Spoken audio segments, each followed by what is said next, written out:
दोस्तों नमस्कार। मैं हिम्मत सिंह विमर्श मीडिया के लिए और साथ में आर्किटेक्ट इंडिया का ये साझा प्रोग्राम है। और सीधी बात में आज हम बात करने वाले हैं, जिसको लेके जिससे दोस्तों बचने के लिए नमस्कार। जिससे बचने के लिए या उसको कैसे टाल दिया जाए, पूरी कवायद है। और वो है जाति जनगणना। जाति जनगणना को लेके तरह तरह के बयान, अ, खास करके जो सत्ता दल है, सत्तारूढ़ दल है, या उसकी जो कहिए कि वैचारिक जो जननी है, वैचारिक जो जहाँ से खाद पानी मिलता है, वो है राष्ट्रीय स्वयंसेवक संघ। वो बहुत बेचैन है। और वो बेचैनी का कारण क्या है? क्यों वो नहीं चाहता कि किसी भी तरह से गिनती ना हो पाए? एक बार गिनती हुई थी 1930-31 में, और अंग्रेजों ने कराई थी। और उसके बाद जाति जनगणना नहीं हुई।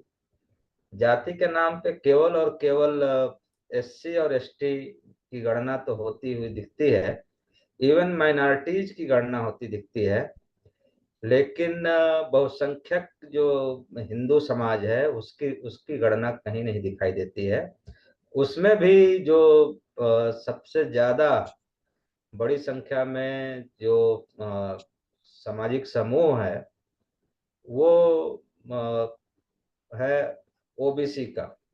ओबीसी की गणना के बारे में लगातार बातचीत चलती रही है। लगातार दावे प्रतिदावे, इवन बीजेपी भी इसको लेके जो आई थी सरकार में, तो उन्होंने दावा किया था और वादा किया था कि हम जाति जनगणना कराएंगे। इसके पहले जाति जनगणना हुई थी 2011 में, लेकिन वो किसी भी तरह से जब तक मामला उभर के आता, सामने निकल के आता, वो हुआ नहीं और उसको दबा दिया गया। 2020-21 में जनगणना होना था, लेकिन कोरोना और दूसरे तमाम जो अवरोध हुए, या अवरोध का बहाना बना के उसको रोक दिया गया। लेकिन अब मामला आ गया है कि 2024-25 में गणना होगी ही होगी। जनगणना जो सेंसस होता है 10 साल में होता है, वो होगी ही होगी। अब उसमें एक पेंच आ गया है कि इसमें उन तमाम जातियों की भी गणना हो जो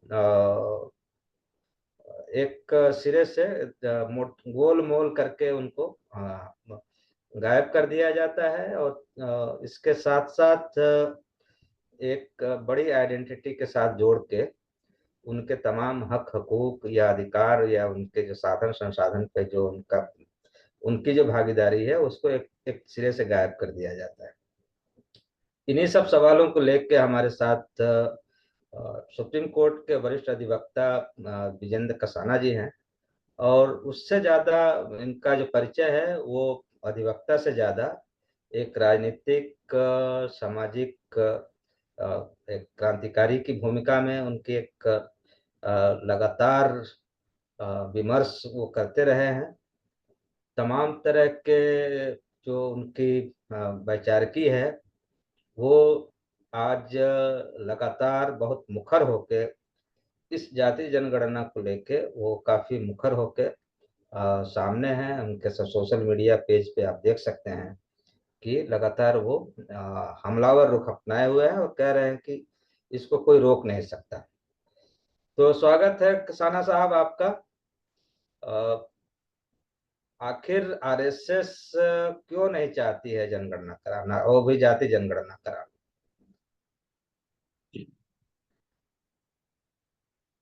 देखिए हिम्मत जी, इसमें जो शुरुआत पे हम थोड़ा देखेंगे 1929 के दिसंबर महीने में, या यूं कहें कि 31 दिसंबर 1929 में पूर्ण स्वराज की बात हुई थी और रावी नदी पे झंडा भी फहराया गया था। और ये तय भी हुआ था जो है हर साल फिर ये 1930 में भी हुआ 26 जनवरी को, और वहां से वो झंडा फहराना शुरू हुआ और पूर्ण स्वराज की बात हुई।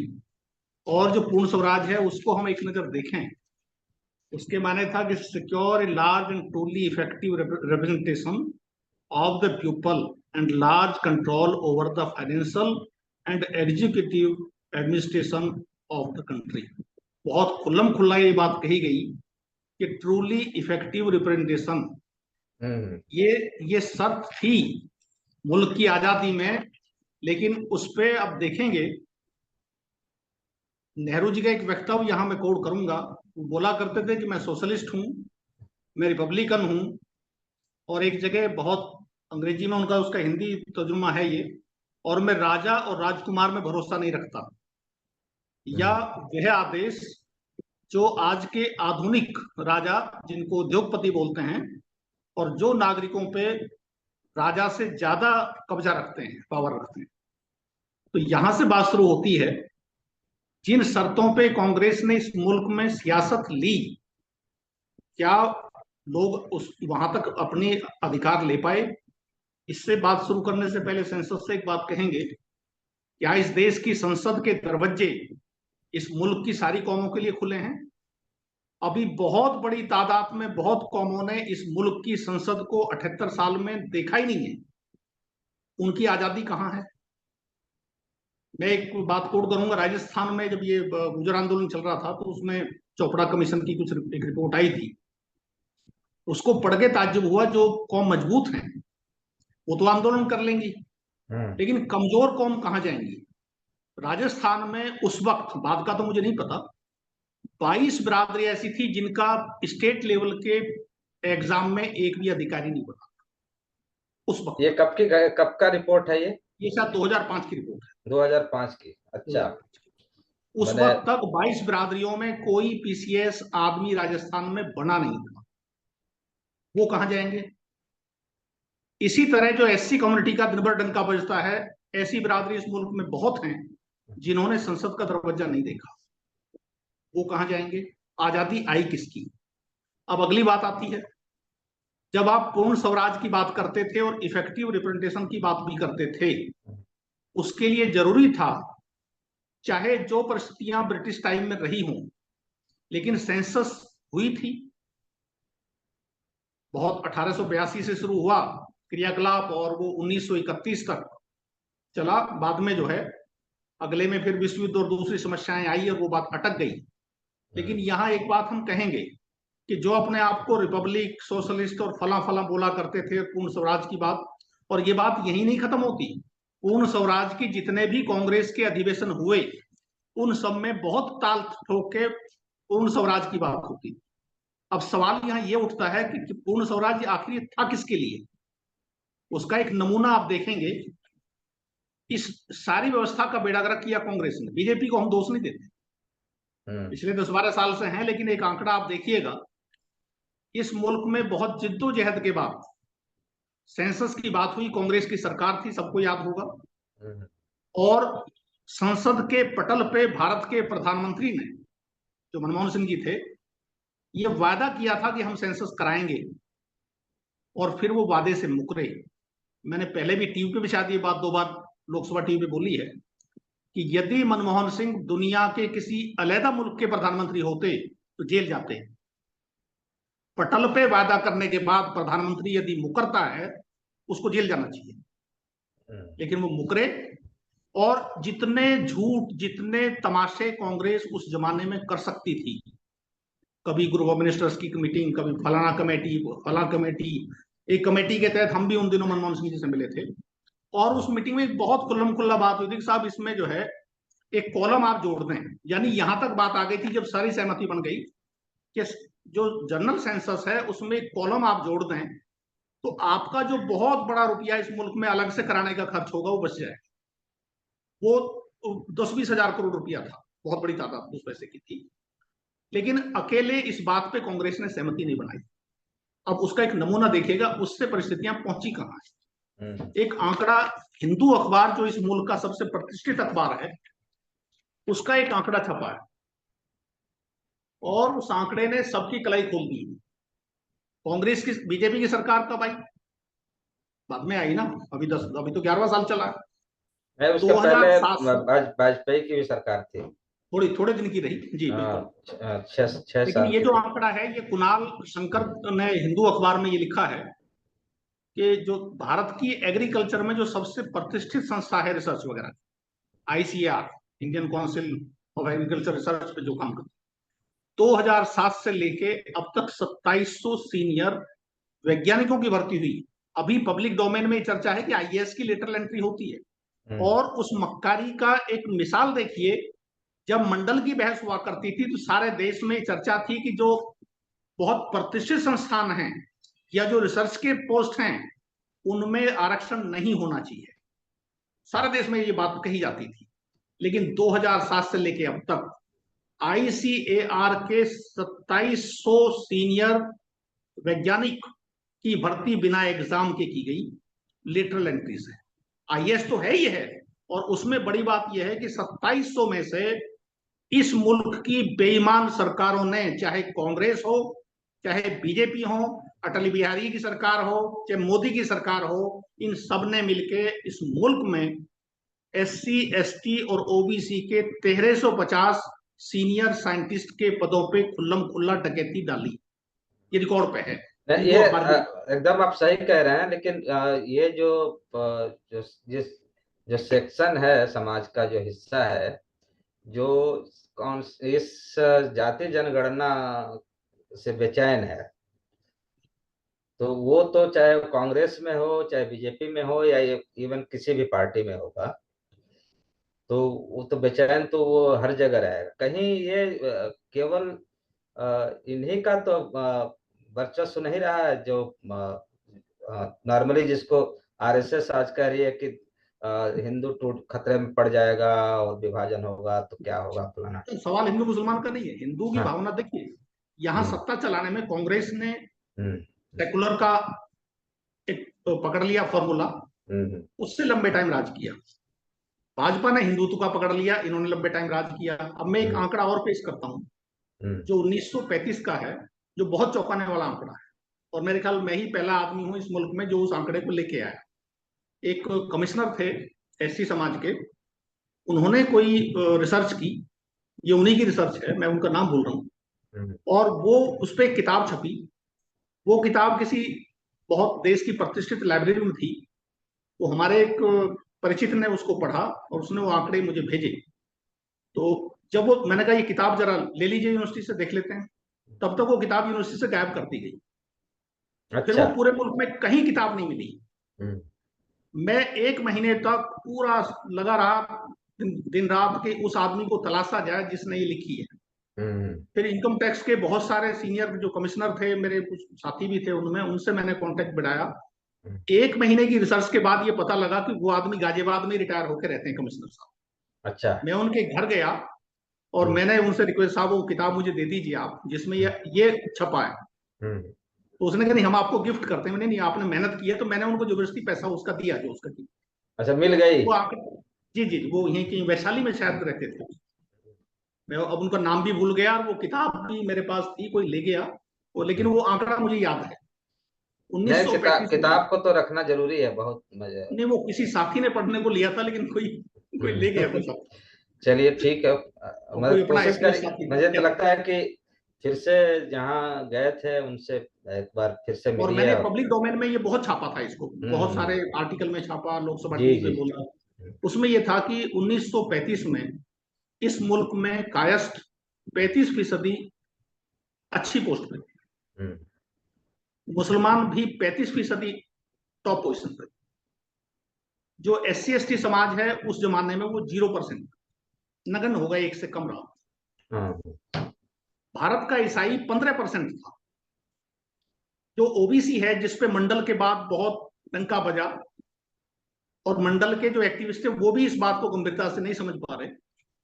मंडल के बाद भी जब शरद यादव जी सवाल पूछा करते थे तो हम लोग काफी करीब थे, तो वो चीजें हम तक पहुंचती थी। उस वक्त का, अब तो शायद बढ़ गया होगा, 4% क्लास 1 में ओबीसी आया था बहुत साल के बाद। जी। लेकिन मैं यहां बता दूं कि 1935 में जो ओबीसी तो क्लासिफाइड नहीं था उस जमाने में, उसका नॉमिनक्लेचर भी नहीं हुआ था, ये तो 92 में ही हुआ। उस वक्त ओबीसी 8% अच्छी पोजीशन पे था बिना आरक्षण के 1935 में, ये जो बिरादरी ओबीसी की है। और मंडल के बाद वो अभी तक मेरा अंदाजा 5% क्लास 1 से ऊपर नहीं पहुंचा हो सकता है 1% फालतू। एससी समाज को भी देखेंगे, एससी एसटी को, वो भी अभी 10 क्रॉस नहीं किया, एससी और एसटी दोनों में, वो उससे नीचे चल रहा है।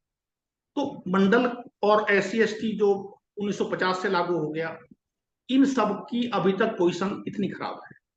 अब अगला सवाल आता है जी। फिर दो चीजें और लगाएगी। उस जमाने में जब हमारे नहीं, साथी इस बहुत, जो आपने बोला कि कायस्थों की 35% थी, जी तो जी, अभी क्या स्थिति है, मतलब हाँ आपको बता देता हूँ, जी जी। इंटरेस्टिंग बड़ा आज का जो है, जी जी जो जी। शरद यादव जी के जमाने में जो आंकड़े आए थे, हाँ हाँ। अभी थोड़ा ऊपर नीचे हो गया होगा। कायस्थ 2%। अच्छा, मैंने सबसे ज्यादा 35। बेड़ा गर्क इस मुल्क में आजादी के बाद यदि किसी का हुआ तो कायस्थ का हुआ, और उसको हाँ, पता ही नहीं। और नहीं, वो सबसे ज्यादा हिंदू होने का डंका बजाते रहते हैं। बिल्कुल, हाँ 35% में। मैंने ये एक बार हाईकोर्ट इलाहाबाद के कुछ साथियों को बताया जो कायस्थ थे, वो जी चौंक गए, और उन्होंने मुझसे, वो डाटा मेरे पास फोटोकॉपी रहती थी उस जमाने सूटकेस में, मैंने उनको दिया आपको। खैर, जी जी। मुस्लिम जो थे, बंटवारा हुआ, और मोटा मोटी 20% बॉर्डर के पार गए, 15% हमारी तरफ रहे। तो 15% जो कभी 35 थे, उस 35 की रेशो में हम देखें तो उन्हें कहां होना था, वो अभी लगभग 2%। हम्म उनका भी आपने खात्मा कर दिया, सबको मूंगफली बेचने वाला और हम्म। सेव बेचने वाला बना के छोड़ दिया। तीसरी बात आती है ईसाई कम्युनिटी की। ठीक है, कुछ अफसर थे वो विदेश, वो अंग्रेज थे, चले हाँ, गए, पढ़े लिखे थे, हाँ। पढ़े लिखे थे, लेकिन एक चीज आप देखेंगे बहुत गौर से, मैंने ये कई ईसाई मीटिंग्स में ये बात रखी। हम्म जब हम बचपन में थे तो थोड़ा तैयारी वैयारी करते थे, तो कुछ चीजें देखते, जैसे नेवी के बड़े अफसर, एयर चीफ मार्शल, एयरफोर्स के, नेवी के हम्म एडमिरल, ईसाई बहुत हम्म, मिलते थे, आर्मी के मिलते थे। ऑफिसर बहुत हुआ करते थे। जी। और हमने तो गाजियाबाद वगैरह जो जिले में जिलाधिकारी भी आईएएस देखे थे, पुलिस के हम्म बड़े अफसर भी देखे उस जमाने में। आज उनकी जो स्थिति है वो 1.5% के करीब है। हम्म। और एक चौंकाने वाला आंकड़ा और है, जो यहाँ जाति और जो साहब वो, अभी कहीं शाम को बात हो रही थी साहब, वो डेमोग्राफिक चेंज आ जाएंगे। ईसाई एक ऐसी कम्युनिटी है जिसकी आबादी पिछले 20 साल में घटी है, बढ़ने के बजाय। और हम्म पूरे देश में डंका बज रहा साहब, कन्वर्जन हो गया। हम्म। यानी जो पिछले आंकड़े थे उनमें ईसाई की पॉपुलेशन 2.54 हुआ करती थी, आपको याद होगा, पिछले जी। वाले में 2.34 थी, घट गया। यानी वो पॉपुलेशन डाउन चल रही है। अब यहाँ एक चीज और अर्ज करते हैं, जो मुस्लिम का पूरे देश में एक माहौल बनाया जा रहा है नफरत का। हम्म जितना आजादी के बाद पहली सेंसस में हम्म 51 में जो आंकड़े मुसलमान की पॉपुलेशन के थे, उसके लगभग 1-1.5%, 2% ऊपर नीचे, उससे ऊपर नहीं गया आज। और अभी आज तक। पिछले जी आंकड़े में 14 जी। दशमलव कुछ के करीब था। अब हम्म इससे एक चीज निकल के आती है इस सारे आंकड़े से, कि इस मुल्क में हिंदू मुसलमान की जो कीर्तन दिन भर की जाती है, हम्म उसके पीछे जो ओबीसी एससी इनके जो हकमारी है, उस हकमारी का ही टूल है। लोग इस बात को समझ नहीं रहे। हम्म। हकमारी यदि आपको किसी की करनी है तो उसको कीर्तन तो सुनानी पड़ेगी, उसको रागनी तो सुनानी पड़ेगी ना। उसके लिए सबसे अच्छी रागनी हिंदू मुसलमान की, नहीं, उसमें, जब जब जो हिंदू मुसलमान की जो रागनी है, जी जी, ये जाति जनगणना उसमें पलीता लगा रही है, या मतलब। ध्यान भटकाने के लिए। अच्छा, अच्छा। एक और चीज जो अभी तक किसी एक्टिविस्ट को इस मुल्क में, और हम्म किसी सरकार के आदमी को, किसी एमपी एमएलए को भी अभी तक समझ में नहीं आई। हम्म मैंने इस सेंसस पे दुनिया के करीब 20-25 मुल्कों की स्टडी की। हम्म भारत में ये जो सेंसस का डिपार्टमेंट है ये गलत है। जिस तरह स्वायत्त बॉडी होती है, जिसको हम ऑटोनोमस बॉडी बोलते हैं, जैसे इलेक्शन कमीशन है, विमेन कमीशन है, ह्यूमन राइट कमीशन है, दुनिया के अच्छे मुल्कों में सेंसस कमिश्नर स्वायत्त बॉडी में आता है। उसकी हम्म बात को कोई काट नहीं सकता। और किसी भी मुल्क की तरक्की का असली जो कोई चीज है, वो उसकी सेंसस है। क्योंकि सेंसस से हम प्लानिंग क्या बनाएंगे।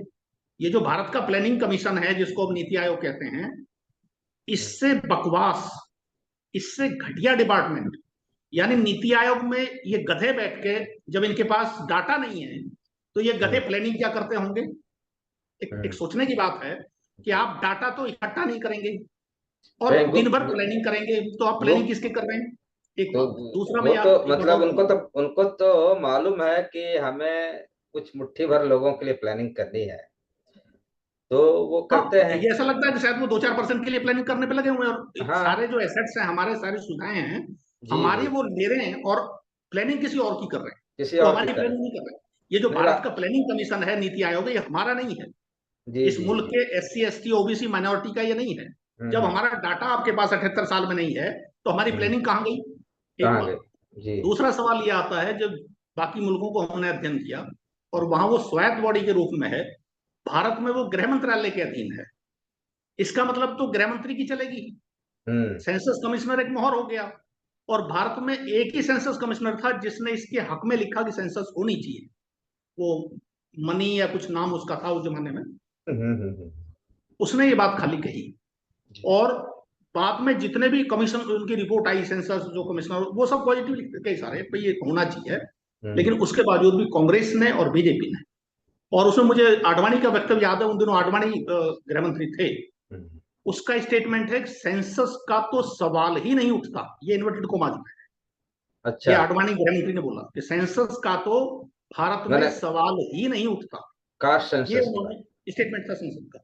हम्म। एक ये बात हुई। तो अब देखिए, जो हमारे नीतिकार थे, उसमें मैं दोष देता हूं नेहरू, पटेल। अंबेडकर तो बेचारा 3-13 में नहीं था, ये दो ज्यादा जिम्मेदार लोग थे। हम्म। इन दोनों ने सेंसस को डायलूट किया। ये अलग बात है, इंटेंशनली किया हम्म। या भूल में किया, कोई तो वजह थी। सेंसस को जब आप दुनिया के अच्छे अच्छे कानून ले रहे थे, हम्म। और सेंसस दूसरे मुल्कों में स्वायत्त बॉडी में था, हम्म। यहां गृह मंत्रालय का अधीन क्यों रख रहे हैं आप उसे? इसका मतलब आपकी नियत में जानबूझ के खोट था कहीं। उसके बाद 51 आते आते आपने कास्ट सेंसस को बंद कर दिया। तो ये बात जानबूझ इससे ही तय होता है कि इनके मन में ये बात, इनको पता थी कि सेंसस के आंकड़े आएंगे तो नेहरू की सारी कैबिनेट में एक बिरादरी के लोग नहीं आते, सारे गवर्नर, सारे राजदूत एक बिरादरी के नहीं बनते। हम्म। उस वक्त के आंकड़े कोई उठा के देखे, जी। और जिस नेहरू को बहुत बड़ा जो रिपब्लिकन और जो बड़ी बड़ी बातें की जाती हैं, उसने सारी एक कम्युनिटी के लोग भरे थे कि नहीं भरे थे? सारे राजदूत एक बिरादरी के बनाए थे कि नहीं बनाए थे? सारे मुख्यमंत्री एक बिरादरी के बनाए थे कि नहीं बनाए थे? सारे राज्यपाल एक बिरादरी के थे कि नहीं थे? तो इनके मन में पहले से ही खोट था। लोग भोले थे, लोग नेहरू को अवतार मान रहे थे। और इतने भोला नागरिक दुनिया के किसी मुल्क में नहीं मिलेगा जो उनकी गर्दन काट रहा था पंडित नेहरू, उसको हम्म। पंडित जी कह के बोला करते थे। मैंने गांव के किसानों में देखा, हम्म। पंडित जी का नाम इतने आदर के साथ लेते थे कि उसका नाम लेने में भी उनको बुरा लगता था, वो पंडित जी बोलते थे। और पंडित जी बिल्कुल, जो कहते हैं ना, कुल्हाड़ी लेके उनकी गर्दन काट के चला गया सबकी। और इसमें बीजेपी दोषी नहीं है। उस मैं वक्त पूरी, बीजेपी की बात मैं नहीं कर रहा हूँ, लेकिन जी मैं जी ये कह रहा हूँ कि भारत में जो पूरा सिस्टम है वो ब्राह्मणिकल सिस्टम है। और चाहे वो कांग्रेस हो या बीजेपी हो या कोई भी हो, वो जी, उसी सिस्टम के हिसाब से ही वो पूरा का पूरा तंत्र चलता है। उसमें आज एक चीज, आज क्या वजह है कि ये जो मांग है इतना जोर पकड़ लिया, इतना जोर पकड़ लिया है कि अब इसको बहुत कोशिश के बाद भी, और खास करके वो जो लंबित मांग है, जो आप ले जाते हैं 1857 तक, जी जी तो जहां से मूल जहां से शुरू होती है, जो सामाजिक समूह पूरा का पूरा जकड़ लिया था, और 47 आते आते तो केवल एक खाना पूर्ति हो गई। क्या अब ये जो वंचित समाज या शोषित समाज या जो भी कहिए जिसको, मतलब मतलब उससे वंचित कर दिया गया साधनों से, संसाधनों से, या तमाम शासनिक प्रशासनिक उस मुद्दे से, अब क्या वो उभर के आ रहा है, या फिर कोई खिचड़ी पका के इसको भी ठंडे बस्ते में डाल दिया जाएगा? देखिए, निसंदेह जागरूकता बढ़ी है, हम्म। लेकिन सरकार ने मक्कारी में, पिछली सब सरकारों ने, कोई हम्म। एक नहीं, सारी। हाँ, वो तो जो जैसे जो उस वक्त जो जो अठारह सौ समाज। सत्तावन में जी। जिन लोगों ने अपना सब कुछ खोया, और हम्म। अंग्रेज ने उन पे जो है क्रिमिनल ट्राइबल एक्ट और ये सब लगाए। बाद में एक बात पे हंसी छूटेगी आपको, 1952-50 में हम सार्वभौमिक अपना मुल्क बना बैठे। जो क्रिमिनल ट्राइबल बिरादरियां थी उस एक्ट के तहत, बाकी का तो मुझे नहीं अंदाजा, यूपी में हम लोग 1952 तक, 1857 से लेके 1952 तक, और हम आजाद हो गए थे 47 में। 47 में, हाँ। उसके 5 साल बाद तक गुजरों को सरकारी नौकरी पे पाबंदी चलती रही। अच्छा। 1952 तक, मुझे वो डेट नहीं याद आ रही है एग्जैक्ट। नवाब छतारी विधानसभा अध्यक्ष हुआ करते थे। एक उसका हम लोगों की एक कमेटी का गठन हुआ प्राइवेट, और उसमें उन्होंने जाके मांग रखी कि साहब अब तो कितने साल आजादी को हो गए, अब तो हमें आजाद कर दो। सारा देश तो आजाद हो गया था 7 साल पहले, हम 7 साल बाद आजाद हो गए। 1857 से लेके 1952 तक, करीब करीब 90 साल तक हम लोगों पे सरकारी नौकरी का प्रतिबंध था। इतना ही नहीं, और आगे लेकिन बता। लेकिन ये प्रतिबंध क्यों लगा था? कहीं ज्यादा उंगली कर देते थे क्या अंग्रेजों का? नहीं नहीं, देखिए कड़वा सच तो यह है कि इतिहास कुछ भी झूठ बोले। हम्म शुरुआत हमने की, हम्म निसंदेह शुरुआत हमने की। और एक रिकॉर्ड और है, हम्म पूरे मुल्क में हमारी कम्युनिटी का हम्म एक भी आदमी अंग्रेज की तरफ नहीं मिला आज। दूसरी बिरादरी ऐसी कोई नहीं है इस मुल्क में, आधे इधर थे आधे इधर थे। हम्म 75% इधर थे, 25% उधर थे, कोई 25 उधर थे, 75 इधर थे, कोई 50 थे, 50। हम्म हम लोग निरोल 100% एक तरफ। और हमारा खात्मा तो इस तरह हुआ, दिल्ली के कई गांव तो ऐसे हैं कि जवान आदमी नहीं बचा किसी गांव में। एक मोदीनगर के पास गांव है सीकरी, उसमें मर्दों को सबको कत्ल कर दिया, कोई मर्द नहीं बचा। मैं एक महिला बाप। प्रेग्नेंट थी और वो दूसरे अपने मायके गई थी, उस एक से गांव चला, हम्म सारा गांव मार दिया गया। दिल्ली के कई गांव में ऐसे एक बड़ी दर्द विदारक घटना है। एक मांगने वाला सुबह जाया करता था दिल्ली के गुजरों के गांव में, और वो हम्म जब गया सुबह तो लाशें पड़ी हैं घर में, और वो भूखा रह गया, उसको खाना नहीं मिला। जिस घर में भी जाए तो वहीं लाश पड़ी। और इतना ही नहीं, इसमें तो इतना नुकसान हुआ कि मैं खुद जहां से आता हूँ, मेरे मामा की साइड 14 डेड बॉडी एक साथ आई थी लाल किला पर फांसी। बताइए। एक साथ 14 लाश एक साथ घर पहुंची, और 7 को काला पानी भेज दिया, जिनका आज तक नहीं हाँ, जिनका कोई पता ही, हम लोगों ने बहुत प्रयास किया परिवारों में, कुछ नहीं पता लगा पाया क्या हुआ होगा, कहाँ गए, क्या हुआ, उनके बारे में कोई जानकारी नहीं। इस तरह का बहुत झेला गया। और उस पर भी मजेदार बात एक और है, देखिए यहाँ दो चीज कहेंगे। हम भगा तो रहे थे अंग्रेज, और हम खुद कैसे लड़ गए, ये एक सवाल है। यदि इस मुल्क की सरकारों में जरा सी भी शर्म, गैरत और ईमानदारी होती, और मेरे जैसा कोई आदमी होता, तो आजादी के बाद हम एक कमीशन बनाते जिससे हम 1000 साल तक कोई दंगा नहीं झेले। कमीशन नहीं बना, इसका मतलब पर्दे के पीछे कहानी कुछ और मिलेगी। एक हम्म बात, और कभी कभी ऐसा लगता है कि 78 साल की सत्ता शायद 1947 के हिंदू मुसलमान दंगे की वजह से आई, जो इस 78 साल चल गया बिना सेंसस किए, बिना कास्ट हम्म सेंसस किए, बिना सारी बिरादरियों को इफेक्टिव रिप्रेजेंटेशन दिए, उसी से ये सब चीजें यहां तक पहुंची। और अब जो ये भूमि का नफरत का दौर जो पैदा किया गया, जितने इस मुल्क के रियल इंटेलेक्चुअल हैं, वो ये जानते हैं कि इस बार यदि इस देश में कोई ऐसा माहौल बना, फिर 100 साल के लिए सत्ता एक कम्युनिटी की रहेगी कायम, और वो ये कहेंगे ये सब करके, अरे बड़े पागल थे हिंदू मुसलमान, लड़ते हो तुम तो हमारे तरह भाईचारा कायम। क्योंकि 47 का दंगा करवा के भाईचारा और शांति तो कायम करते करते हमें किनारे पे कर दिया। भारत का कायस्थ किनारे पे कर दिया, भारत का मुसलमान किनारे पे कर दिया, भारत का ईसाई किनारे पे कर दिया, एससी में हजारों एक्टिविस्ट हैं वो आज भी किनारे पे। यानी जी। जिस कम्युनिटी का 90% आबादी गरीबी की रेखा से नीचे खड़ी हो 78 साल में, कौन सी तरक्की हो गई। और एक तरफ लोग जो है हजार हजार करोड़ के बनते चले गए, जो डिस्पैरिटी थी गरीब अमीर की वो बढ़ती चली गई। और अब किसी बुजुर्ग से बात करो तो जो पिछला दौर था वो ज्यादा खुशहाली का था किसी भी बिरादरी के लिए। नहीं, ये तो हमारे आपने दौर में ही देखा है। भले थोड़ी पैसा कम था, लेकिन खुशहाली थी, बिल्कुल खुशहाली थी। दूध दूध मिल जाता था, मट्ठा मिल जी जी, जाता था। कोई अभाव नहीं अब था, पैसा नहीं हाँ, था लेकिन सब चीज थी। सब बिल्कुल चीज था। हाँ, सब पैसा नहीं था। चीज। और जिसके पास पैसा भी था तो वो बहुत कुछ दिखाता नहीं था वो। जी जी। ये तो एक सामाजिक था। लेकिन आपकी आप ये जो इस चुनाव में, खास करके 2024 के इस चुनाव में, जी। ये एक मुद्दा, खास करके जो संविधान खतरे में है, संविधान बचाने बचाने को लेके जो बात हुई, वो तो एक अलग बात है। लेकिन इस बीच में देख रहा था कि मतलब एंटी ब्राह्मणिकल पूरा एक कहिए कि लहर थी, उसको किस तरह से दबाने की तमाम चीजें करने की कोशिश की गई। अब क्या आपको लग रहा है कि इस तरह के जो फासिस्ट तरह की जो पूरी रिजीम है, उससे कौन लड़ सकता है? मतलब वो जो देखिए जो अपर सारी कास्ट है वो तो चला गया बीजेपी के साथ या आरएसएस के साथ या उसके विचारधारा के साथ खड़ा हो गया, और तमाम धार्मिक कर्म कांड कांवड़ से लेके तमाम चीजें करने के बावजूद और आरएसएस क्यों डरा हुआ है, ये मैं जानना चाह रहा देखिए दो चीजें हैं। जैसे इस पूंजीवादी व्यवस्था में, और जब से ये कांसीराम एंड कंपनी आए और टिकट बेचने शुरू किए मायावती कांसीराम ने मिलकर, हूँ। तब से सारी पार्टियों में पैसा चल गया, चाहे वो हाईकमान तक जाता हो या बीच के दलाल खा जाते हो, लेकिन वो चीजें गड़बड़ हुई हैं।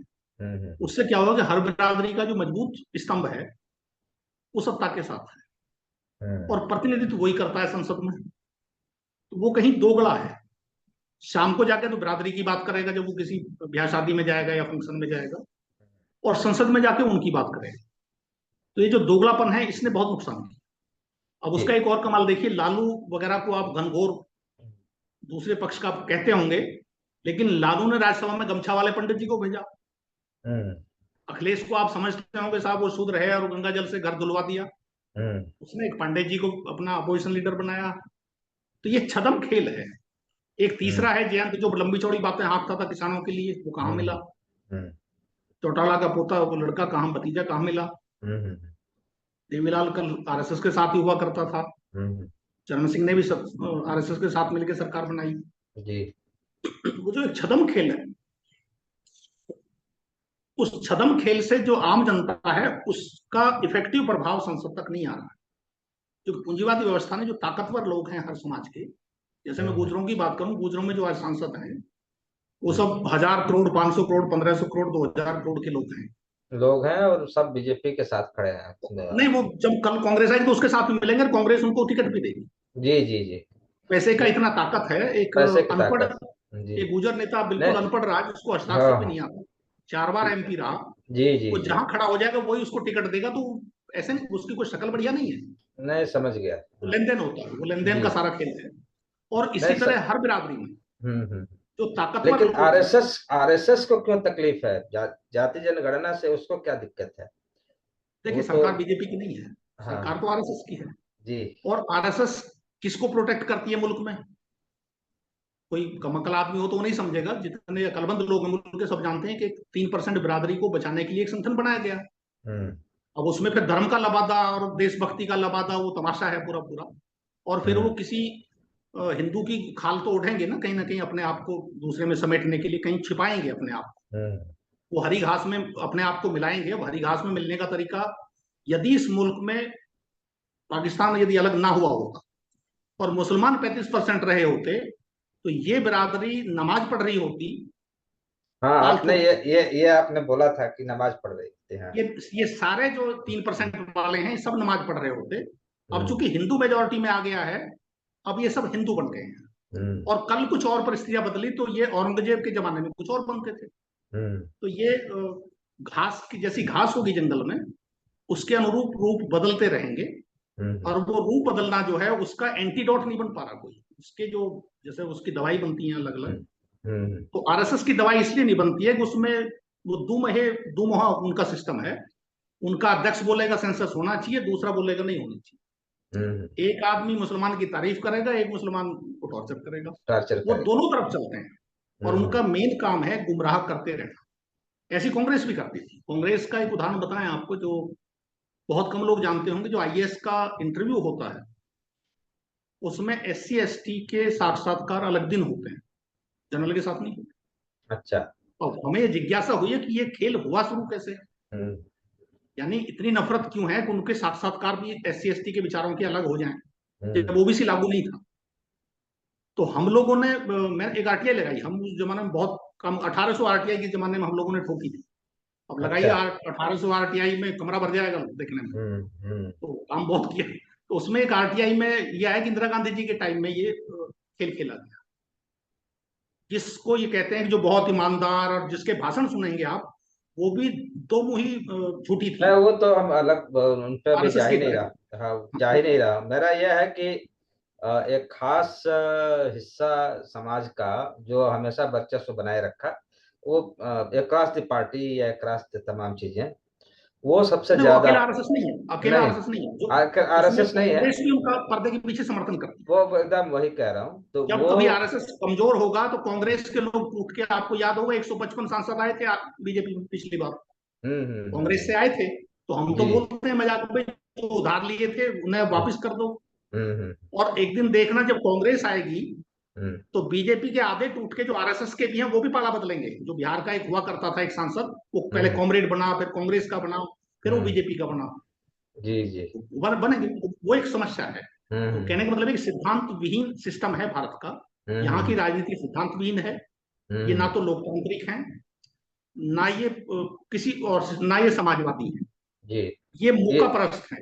नहीं, और यहाँ लेकिन। के नेता भी जी। मौका परस्त है।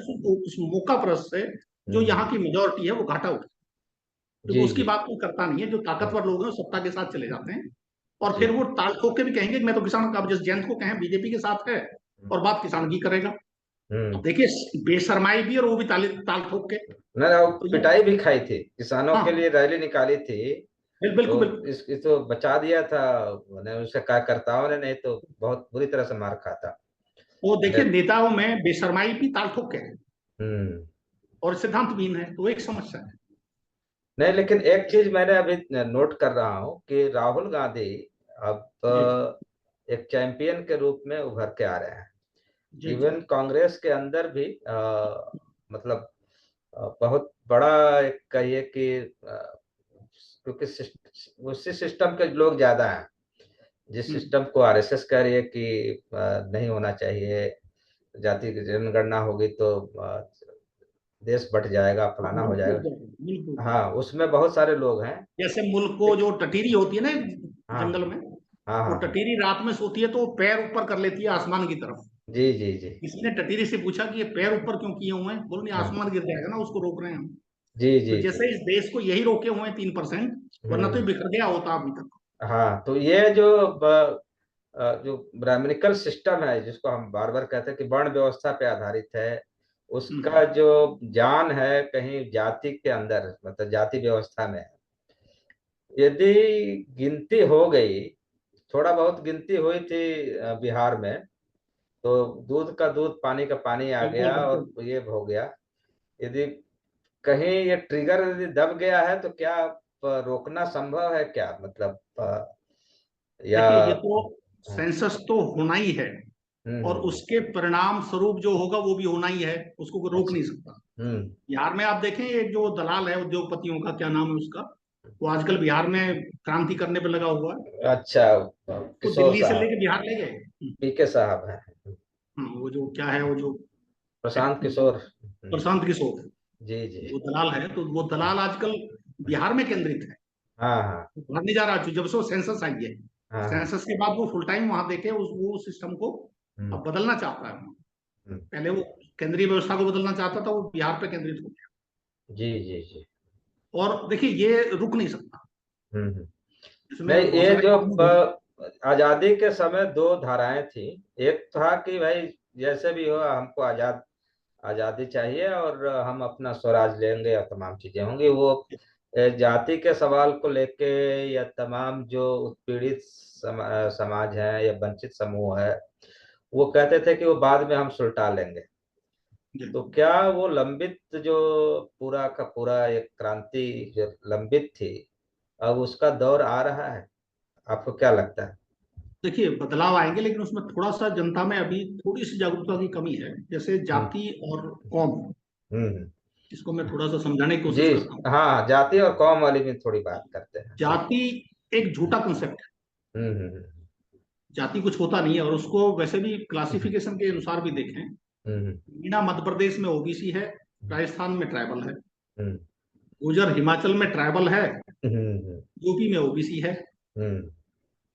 ऐसे ही बहुत बिरादरी अलग अलग तरह से मिलेंगी। नहीं, मैं जिस बिरादरी से आता हूँ तो वो चारों में, पांचों में है। मतलब वो एससी में है, ओबीसी में जी जी है, जी, बिल्कुल बिल्कुल अपर बिल्कुल। कास्ट में है, जी मुसलमानों जी में जी, भी आपको मिल जाएंगे। बिल्कुल। अब जैसे तो पटेल, हमने गुजरात में है तो अपर कास्ट में है, हाँ, हाँ, तो हाँ। सभी में करीब करीब। जी, अच्छा, जी। दूसरा एक खूबसूरती और है, सारे धर्मों में। हम्म, अब इसका तरीका क्या है? हम्म, तरीके को ऐसे समझें कि जिस कम्युनिटी की हम्म, अपनी भाषा हो, हम्म, अपना पहनावा हो, अपना खान पीन हो, हम्म। अपना जीने का तरीका हो, जी। और एक कॉमन ब्लड हो। वो रेस की एक बात कर रहे हैं आप? वो एक रेस है, कौम है। हम्म, हम्म, हम्म, और दुनिया में जितने भी मुल्क अभी तक बने हैं, हम्म, उसके दो ही पैमाने हो सकते हैं, हम्म, या तो भाषाई आधार पर या रेस के आधार पर। तीसरा कोई पैमाना होता नहीं। बाकी तीसरा हम्म, तो गुलामी है, कब्जा होता हम्म, है। हम्म, जैसे यूरोप सारे ईसाई देश हैं, हम्म। लेकिन वो रेस के अनुसार अलग अलग। रेस के अनुसार। यूक्रेन और रूस का भी यही झगड़ा है, हम्म। वहां भी रेस का ही कमाल है। अच्छा। वो भी प्योर रेस का कमाल है, ये सब लोग समझते नहीं। ये हम्म, बात है। तो इसके आगे भारत में भी आप देखें, जातियां तो बहुत हो सकती हैं। अच्छा, जाति पे भी एक बड़ा झूठ है जो हमारा मंडल साहब से लेके आज तक किसी को समझ में नहीं आई बात। ओबीसी वाले मंडल साहब को भी नहीं आई, और अभी तक किसी एक्टिविस्ट को नहीं आई। हम्म, जैसे मान लिया मेरी कम्युनिटी 15 राज्यों में है, हम्म, तो उसको आप 15 बार लिख रहे हैं और आप उसको 4-5 हजार 6 हजार बना देंगे। तो हम्म, यदि आप उसको 15 से भाग दे दें हम्म, तो घट जाएगी, एक काम। हम्म, दूसरी बात यह है कि जैसे कालांतर में एक ही कौम से कई शाखाएं टूटी, हम्म, जैसे बक्करवाल, हम्म, गडरिया। हम्म, यानी कई बार तो यहां तक हंसी छूटेगी कि बकरी के जो पर्यायवाची हैं, हम्म, और 5 राज्यों में बकरी पालता है कोई आदमी, हम्म। तो जिस राज्य में जिस उस बकरी को बोलेंगे तो वही कास्ट हो जाएगी। अच्छा। जैसे बकरी, कश्मीर में कहेंगे बकरी तो बकरवाल। हम्म, यानी बकरी के पर्यायवाची, यदि मुझे अभी याद नहीं, हिंदी का हम्म। कोई एक्सपर्ट होता तो बता देता। जी, जी। जितने पर्यायवाची बकरी के हैं उतनी ही जातियां हैं। हम्म, एक हो गया। राजस्थान में जो ऊंट पाले वो जाट, जो गाय पाले वो अहीर और गुजर। हम्म, इस तरह अब और देखिए, बिश्नोई, जो हम्म, बीसीएम माने जाटों में से निकल के बिश्नोई हो गया, फिर कोई और भी हो सकता। हम्म, तो ऐसे हम करते जाएं और अपने जो बिखरी हुई शाखाएं हैं यदि उनको समेट लें, क्योंकि इस मुल्क की नीयत ठीक नहीं है, यहाँ के जो सरकार चलाने वाले हैं। हम्म, हम बिखरी हुई अपने भाईचारे को यदि वापस ले आए, तो 20 कम्युनिटी जाट में से अलग हुई हैं, हम्म, उनको समेट लें। 20 खम में से हैं, गुजरों में से, उनको समेट लें। ऐसे ही अहिर में मिलेंगी, कुर्मी में, सब में मिलेंगी। हम्म, उनको वापस भाईचारा कायम करें, एक कम्युनिटी बनाएं।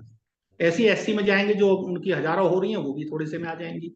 और हम्म, फिर जो कॉमन से कॉमन, जो गणित का हिसाब है, कॉमन से कॉमन काटते हैं, जो राजवर है, जैसे इस 15 राज्य में है, 10 में है, तो ये मेरा अंदाजा है, मेरे ख्याल में पहला आदमी हूं इस विचार को देने वाला, ये 35 से लेके 50 के बीच टोटल कौम है भारत अच्छा। में, इस पैमाने से।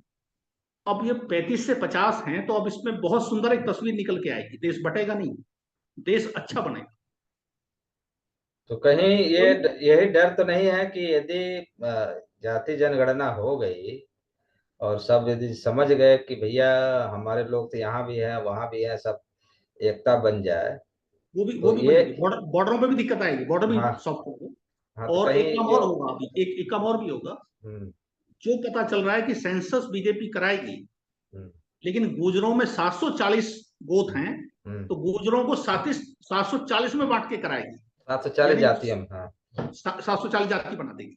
जी, तो ये जी। फिर जो 60 हजार जातियां हो जाएंगी भारत में, लगाते रहो हिसाब, सारे हम्म, पैरामीटर फेल हो जाएंगे, कंप्यूटर फेल हो जाएगा एकदम, हम्म, पकड़ नहीं न- पाएंगे। तो कहने का मतलब ये कि यदि हम वापस अपने बात पे लौटें, हम्म, 35 से 50 के बीच हो जाएं, उसमें फिर क्या हो कि आप जो है आबादी की काउंटिंग हो गई, पहला स्टेप। हम्म, दूसरा स्टेप है कि संसद में हर आबादी का, आपका धर्म कोई भी है, धर्म को आप साइड कर दीजिए, हम्म। क्योंकि हमारी एक मानता है मुल्क हाँ, में, धर्म के आधार पे नहीं जी, काम जी। करेंगे तो अच्छी हम्म, बात है, मत करिए। हम्म, आप कम्युनिटी के आधार पे तो करिए, कौम के आधार पे तो करिए। हम्म, और कौम के आधार पे मान लिया एक पर्टिकुलर बरादरी 5% निकल के आई थोड़ी देर में, हम्म, तो संसद में 25 सीट उसकी फिक्स कर दीजिए। जी जी। जब 25 सीट फिक्स कर देंगे तो फिर आप एक काम करेंगे साहब, आप दिल्ली में अधिवेशन बुलाइए अपनी कुर्मी बिरादरी का, हम्म आप 5% हैं और आप जो है 25 सांसद चुन के दे दीजिए। हम्म 25 सांसद चुनना कांग्रेस बीजेपी का, बसपा का, सपा का, इनका काम नहीं रहा। हम्म वो काम रह गया कुर्मी बिरादरी का। हम्म। कुर्मी बिरादरी 25 सांसद चुने, कैसे चुने उनका मैकेनिज्म डेवलप करें। पार्टियां तो उसमें भी घुसेंगी ही जो। नहीं, खत्म हो जाएंगी ना पार्टियां, पार्टी की जरूरत नहीं अच्छा है, कौन कौन पार्टी बन जाएगी। अच्छा। और आपके सांसद फिक्स हो गए, हर बार 25 ही आएंगे अगले 10 साल तक, जब तक सेंसस की अगली गणना नहीं आती। हम्म। 25 आपके फिक्स हो गए, फौज की तरह आपका नंबर कम नहीं होने वाला। तो हर कौम को प्रतिनिधि मिल गया। अब इसमें एक सवाल और आया, मान लिया कोई कौम 5 लाख पे एक सांसद बनता है और वो कम रहेगी, 2.5 लाख है, थोड़ी देर के लिए मान रहे हम्म। हैं, तो 2 कौम को मिला के अल्टरनेटिव करिए, एक बार ये एक बार। एक बार को जी जी। चेकोस्लोवाकिया में ये पैमाना था, अच्छा। वहां इतना जबरदस्त था, बाद में खैर वो अलग अलग हो गए चेक और स्लोवाकिया। हम्म यदि पार्लियामेंट में 2 चपरासी भी लगेंगे, हम्म। एक चेक का लगेगा, एक स्लोवाकिया का लगेगा। अच्छा इतनी स्लोवाक। खूबसूरत तस्वीर उन्होंने बनाई उसकी। हम्म। चपरासी तक में ईमानदारी थी। हम संसद में नहीं कर पा रहे, जब आप नहीं संसद में यहाँ कर तो लेंगे। सैकड़ों जी, साल का, हजारों साल का जो नहीं क्या करना कहते नहीं हैं, चाहते हो, जनता में चत भी वो चत। समझ नहीं विकसित हो रही। दूसरा, जब आप इसको कर लेंगे तो सारी संसद खूबसूरत होगी, 35 कुर्मी बैठे हैं, 5 फला बैठे हैं, 25 फला बैठे, 30 फला बैठे हैं, सबको आबादी के अनुसार हिस्सा मिलेगा जो साइंटिफिक है। हम्म और वो हिस्सा फिक्स भी हो गया, भाई आप सर फोड़ो अपना, आप चुन के लाओ। हम्म सारे दल खत्म, सारा करप्शन खत्म, सारा जो चमचों को, अंधे को, काणे को जो ये टिकट देते हैं बोल ना पाए। हम्म एक बड़ी हंसी छुटेगी, एक बार इधर मुजफ्फरनगर में किसी जाट ने एक सिफारिश कर दी चरण सिंह साहब से हम्म कि साहब इनको एमएलसी बना दो, एमएलसी बना दिया। हम्म। अब वो एक बार भूल गया विधानसभा में, उन्होंने उसको हाँ। बुलाया कि भाई सुनो, तुम्हारे जो आदमी बनवाया था वो तो बोलता है, हम्म सब मैं कह दूंगा आगे नहीं बोलेगा। हम्म।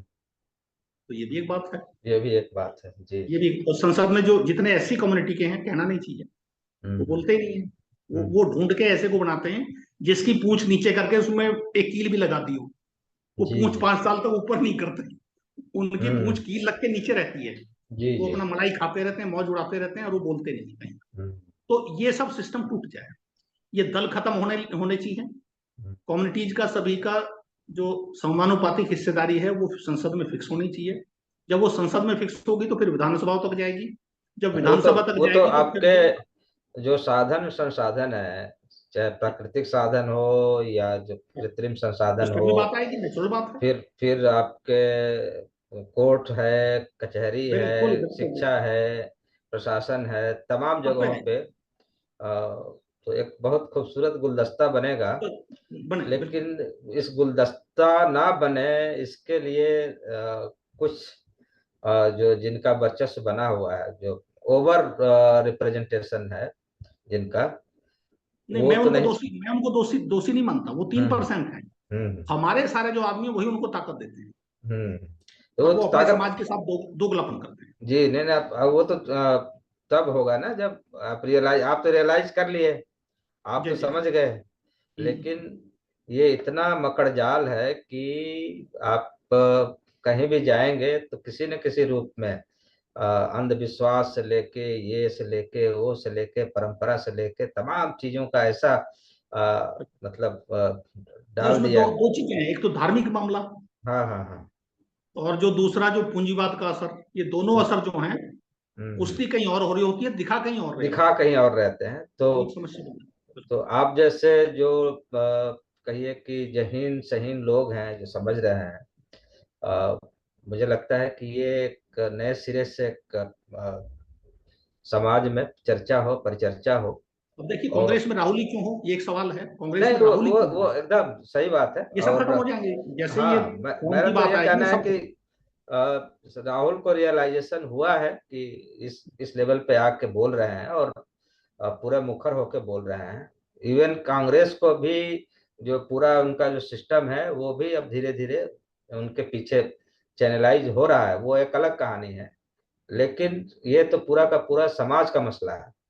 कौमों का जो आप कह रहे हैं कि कौमें जब जागेंगी तभी शायद इस जी जी। तमाम क्लचेस से निकल पाएंगे। वैसे लेकिन एक जानकारी को चीज। बता, तो मैंने इस सारे पे एक किताब तैयार कर दी है, वो जल्दी वो आ जाएगी।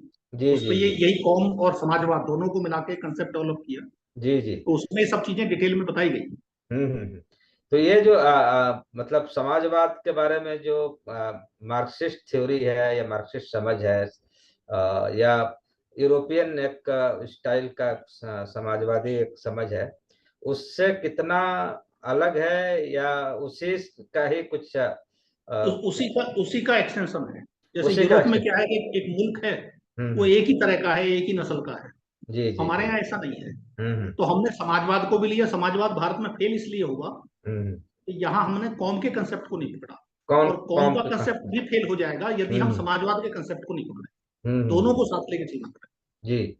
तो सपोज करें आपने संसद में सारी बिरादरियों की सीट फिक्स कर दी हम्म। और अडानी और अंबानी ऐसे ही बने रहे, हम्म। तो फिर बात खराब हो जाएगी। बात तो वहीं आ जाएगी। बात वहीं आ जाएगी। हाँ। टैक्स ये टैक्स इससे हमसे पहले, सेंसस से पहले मैं कहता हूँ समाजवाद की बात ज्यादा होती मतलब इसके साथ साथ पैरेलल आप चाह है। रहे हैं बिल्कुल कि इसके साथ साथ ये भी हो।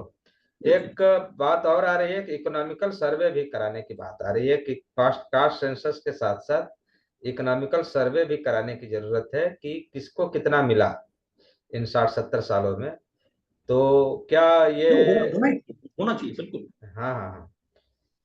तो बहुत बहुत धन्यवाद कसाना साहब। और मैं अगली जो आपके साथ जो मुलाकात होगी जी वो होगी 1857, जिस पे आप बिल्कुल बार बार अटक जाते हैं या आप कहते हैं कि सारा खेल वहीं से शुरू हुआ है। बिल्कुल। इस और बार डिटेल में चर्चा करें बिल्कुल। जी जी, तो हम उस पे आपसे चर्चा करेंगे, इस ठीक पे ठीक। बातचीत करेंगे। दर्शकों से भी अनुरोध है कि आप हमारे चैनल को सब्सक्राइब करें, लाइक करें, शेयर करें। और यदि कोई आप इस बारे में, कास्ट कास्ट सेंसस के बारे में, सामाजिक बदलाव के बारे में बेहतर सामाजिक ताना बाना बन पाए, इसमें यदि आपका कोई विचार हो, कोई राय हो, तो हमें जरूर अवगत कराएं। बहुत बहुत धन्यवाद। बहुत बहुत धन्यवाद कसाना साहब, मिलते हैं फिर।